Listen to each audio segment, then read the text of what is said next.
Queridos amigos que acompanham o canal, nesse vídeo vamos falar aí sobre o rebaixamento de algumas nações e sobre a loucura que o Federal Reserve está fazendo de entrar simplesmente em todas as partes das economias do mundo, pessoal. Está dando dinheiro para empresas grandes, pequenas, nações, estados e cidades, né? Então realmente o Fed está tomando aí uma proporção muito além, né, de qualquer razoabilidade aí. Maravilha, pessoal. Então, antes de entrar nas questões principais, vamos às nossas mensagens de sempre. Temos uma comunidade no WhatsApp. Hoje é o último dia aí, né? Na verdade, tem 2 dias aí apenas. Vamos dar uma paradinha em maio. Então, se você ainda não mandou e-mail, mande. Temos um link aí no Telegram, mas aí a comunidade no Telegram é apenas de leitura. E temos a nossa comunidade paga, exatamente explicando aí estratégias, né, para nesse momento passar aí da melhor forma possível. Maravilha, pessoal. Então vamos começar aí falando, né, alguns dados de outros países que ainda não foram rebaixados, né, mas realmente já tiveram um impacto aí nas suas produções.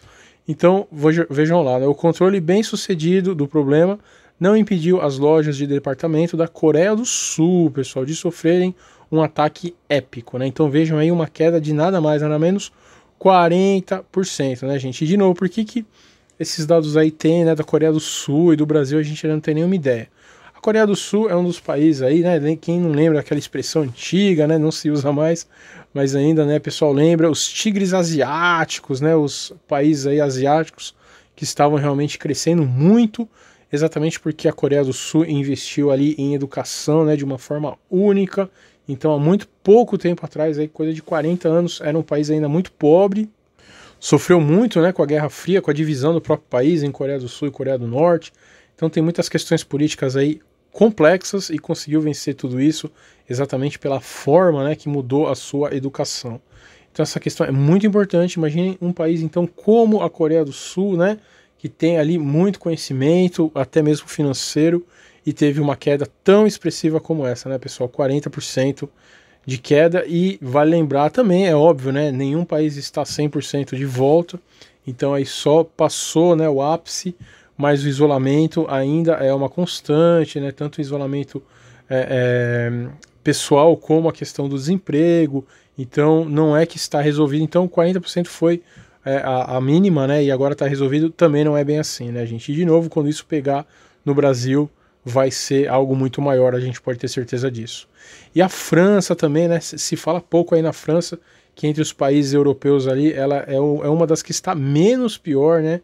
A Itália, Portugal e Espanha estão realmente numa condição muito dramática, e mesmo assim, vejam aí, números incríveis, né? A França viu um aumento sem precedentes nos pedidos de seguro-desemprego, né? Então, comparem com 2008, né, muito menos aí, praticamente 1/5, né, do que pediu nessa crise de agora, né, gente? Então, mais um país aí que terá desemprego recorde, né? Incrível. E vejam aí, antes de entrarmos então na questão aí dos ratings, né, ouro versus cobre, né? O cobre mostra que a economia já estava fraca em 2019. E o ouro mostra que a insanidade monetária já era alta em 2019. Então, gente, esse gráfico é muito importante aí. Quando falarem, né, daqui a 10, 20 anos, podem crer que vão falar que tudo não passou, né, de um grande acidente de percurso, que se não fosse a doença aí, né, nada disso teria acontecido, as nações estavam, né, saudáveis. Então mostre, né, esse gráfico que demonstra exatamente isso. Vejam aí, o cobre e o ouro, né, eles sempre trabalham de forma exatamente antagônica, porque o ouro, no momento de crise, serve para proteção, e o cobre é muito atingido no momento de crise pela produção industrial, que realmente demanda muito cobre, né? Então, como podemos ver aí, nada mais, nada menos, hein, gente, que abril de 2019 já estava ali completamente, né, prejudicado.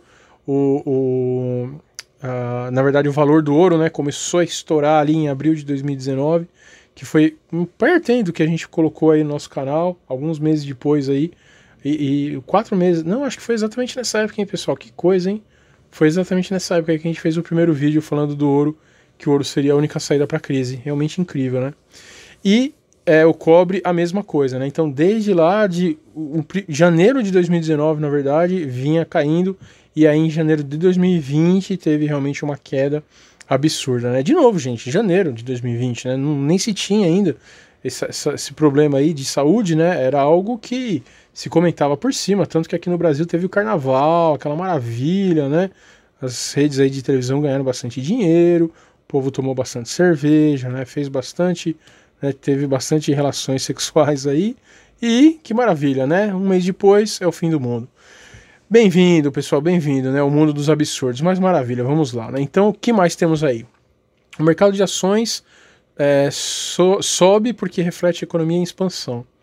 Que coisa, né? Então, de novo, né, gente, até mostramos essa figura aí no outro vídeo, né? Então, S&P 500 está aí no caminho para ter o melhor março desde 1991, né, pessoal? Como se todos os problemas tivessem sido resolvidos, né? Então, por isso que o título do vídeo é exatamente a bolsa se tornou uma grande pirâmide financeira, né? Então, vejam aí que coisa absurda, né? A FIT, mais uma vez, hein, gente? Quem está entrando agora no mercado financeiro, lembre-se sempre de 3 empresas aí importantes de rating. Então é a FIT, a S&P, Standard & Poor's e a Moody's, né? Moody's. Então, que coisa, né? Vejam só como o mundo é engraçado. As 3 empresas são americanas e no próprio filme lá, né, da Grande Aposta, isso é bem conhecido no mercado. São empresas que notoriamente, né, são financiadas aí por bancos, por grandes empresas. Então, né, who watch the watchman, né, gente? A gente sempre fala. Então você tem os vigilantes lá, mas quem vigia os vigilantes, né? Então é exatamente isso. E se uma empresa é dessa, hein, pessoal, que notoriamente tem realmente, né, uma questão aí política muito forte, está rebaixando um país como Itália e já rebaixou Portugal. Imaginem então, né, se não tivesse essa questão política, qual seria a verdade? Será que essas empresas já estariam com a classificação junk, né, lixo? Muito provavelmente, é exatamente isso que diz a matéria, né? Então vamos lá. A agência de notação financeira diz que o downgrade reflete o significativo impacto do problema aí de saúde que estamos tendo. A Fitch cortou a classificação da dívida soberana da Itália em um nível para BB-, ficando assim no último grau do patamar de investimento de qualidade, ou seja, a um nível de regressar à categoria lixo, né? Então, que é um investimento completamente especulativo. Está aí para quem perguntou aí no outro vídeo que a gente fez, né? Mas qual que é o último, né? Então, o último realmente é o BB-. Então, na semana passada, a Fitch já havia, né, revisto aí o de Portugal numa decisão surpresa, né? Decisão da S&P, por ter feito uma semana antes. Ambas as agências mantiveram a notação portuguesa no penúltimo nível de investimento de qualidade, mas baixaram a perspectiva de positiva para estável, né? Então, Portugal ainda está um nível acima, né? Não está aí no mesmo da Itália, mas foi baixado antes da reunião pela urgência, né, que se teve aí no momento. Então, basicamente, a Standard & Poor's e a Fitch trabalhando juntas mais uma vez, né? Também na última sexta-feira viu o seu outlook cortado pela Standard & Poor's. A S&P disse que poderá baixar a notação da Itália se a proporção dívida pública PIB, gente, de novo, hein? Não se esqueçam, isso é fundamental aí nas discussões que nós temos sobre o Brasil, não é mesmo? Então, você tem a dívida e você tem o PIB. A dívida do Brasil está lá lançando, né, aquele orçamento de guerra maravilhoso de R$1 trilhão, e o nosso PIB, como falamos aí no último vídeo, já está uma previsão de 10% com, né, uma perspectiva de cair muito mais ainda, óbvio. Então, qual será a nova nota do Brasil, gente? Vamos pensar nisso também, né? Que coisa. E para finalizar, entre quem receava um corte da Itália para o patamar de investimento da categoria especulativa estava o Banco Central Europeu. Então, o próprio Banco Central Europeu, né, que está financiando ali todos esses absurdos que nós vemos aí nas bolsas, já esperava que a Itália fosse, né, virar junk mesmo, lixo, e a Fitch foi boazinha e deixou ela ali numa antes, né? Que coisa, gente. Política manda no mundo mesmo, né? E aí, para fechar, hein, pessoal, olha só, então como será, né, que com tanto problema aí, as bolsas não param de subir, melhor mês desde 1991. Isso é especulativo? De forma nenhuma, né? Está completamente... Vamos lá, né? Os 4 movimentos radicais do Fed para salvar a economia. Enquanto os formuladores de políticas do Banco Central dos Estados Unidos se preparam para se reunir, né, agora na quarta-feira, estão de olho nas medidas extraordinárias, tal, né, que são maiores desde a Grande Depressão. Então, de março até agora, o Federal Reserve prometeu injetar mais 4 bilhões no sistema financeiro, reduzindo taxa de juros, relaxando regras bancárias e expandindo drasticamente seus empréstimos, hein? As medidas do Fed, que aumentaram seu balanço em mais de 2,2 bilhões até agora, foram replicadas até certo ponto por muitos bancos centrais, claro, o Banco da Inglaterra, todo mundo, né? A gente fala isso aqui o tempo todo, Banco Europeu, Banco Japonês, todo mundo, fazendo a mesma cagada, né? Eles pegaram basicamente o que fizeram na crise financeira global e agora usam esteroides, né? Olha só que coisa, pessoal. Então, tudo que fizeram ali em 2008 estão fazendo de forma muito pior, né? Mas exatamente o que estamos falando, hein, pessoal? Olha quanto vermelhinho tem aí nesses bullets que a gente pegou, né? O Fed investiu dólares em países estrangeiros, olha só, hein, gente? O grande irmão aí, né? E empresas financeiras. Respondendo à pressa, o Fed usou poderes emergenciais para encaminhar fundos às principais instituições financeiras. Também facilitou aos bancos centrais estrangeiros a troca de sua própria moeda por dólares através das chamadas linhas de swap, né, que o nosso Banco Central aqui faz muito. Então, gente, dá para imaginar, né? Entrar em empresa financeira era óbvio, né? Mas mandar já para país estrangeiro, né? Que coisa, né? O Fed se ofereceu para comprar dívida de grandes empresas, pessoal. Que coisa, de novo, né? A gente fala tanto isso. Então as empresas vão lá, tem um lucro absurdo, os CEOs enchem a barriga, né, de bônus aí, os acionistas também pegam os dividendos, e aí quando dá um problema, olha só, né, o dinheiro do contribuinte vai salvar as grandes empresas. Inacreditável, né? Então, temendo uma onda de falências à medida que as paradas criam buracos nos orçamentos das empresas e de bancos, né? Preocupados com emprestar, os bancos também não estão emprestando, sabem que é fria. O Fed disse que em março trabalhará diretamente com grandes empresas em empréstimos e ofertas de títulos. A empresa prometeu, gente, 100 bilhões de dólares. Nesse esforço, em semanas expandiu seu compromisso para apenas 750 bilhões. De novo, né, pessoal? Assim, não é nem impressão de dinheiro, né? Porque até imprimir dinheiro, imagina imprimir 750 bilhões, né, em notinha, ia dar um trabalho desgraçado, né? Nem isso, gente, precisa mais. É um botão num computador, né? Então entra um cara lá, bota 750, nem os zeros deve precisar colocar, é só o valor, né? Tá bom. Ele também disse que compraria até 100 bilhões de dólares em outros tipos de dívida, olha só. Gente, olha só que a gente brincou aí, né? Não é mais uma brincadeira, né? Estamos num momento tão absurdo que as nossas brincadeiras se tornam realidade. Então, outros tipos de dívida, incluindo dívida de cartão de crédito, empréstimo para financiamento de carro, empréstimo para estudante, hipoteca comercial e empréstimos alavancados. Eu sei de um político brasileiro que deve estar se roendo de inveja, hein? E todo mundo ficou pegando no pé do Ciro Gomes quando ele falou isso, hein, pessoal? Olha só, hein? Chorem agora aí. A lista é tão extensa que alguns comentaristas do setor financeiro no Twitter brincaram que o banco estaria comprando cartões de beisebol. Vai falar que não é, né? Você coloca no Mercado Livre um videogame ali, quem vai comprar é o Fed. Meu Deus do céu, onde isso vai acabar, né?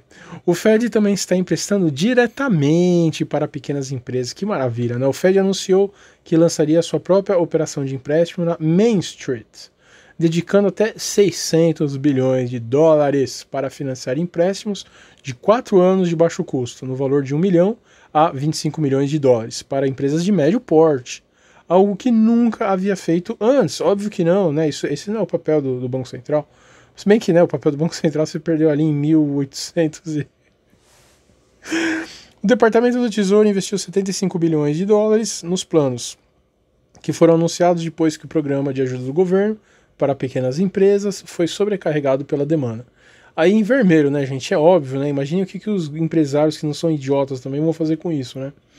Acrescenta, o Fed precisa pensar com muito cuidado sobre como projetar o programa Main Street para ajudar os mutuários e não apenas aumentar sua carga de dívida. Então se você, né, é empresário e você está vendo aí dinheiro fácil, o que você vai fazer, né?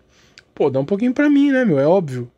O Fed também está ajudando os governos locais. O aumento dos custos dos programas de saúde e sociais, combinado com a queda de receita tributária, criou enormes problemas para os governos locais. Normalmente, eles podiam pedir dinheiro emprestado emitindo títulos, mas esse mercado tomou conta no início deste ano pois a enormidade da crise fez os investidores desconfiarem do reembolso, é óbvio, né?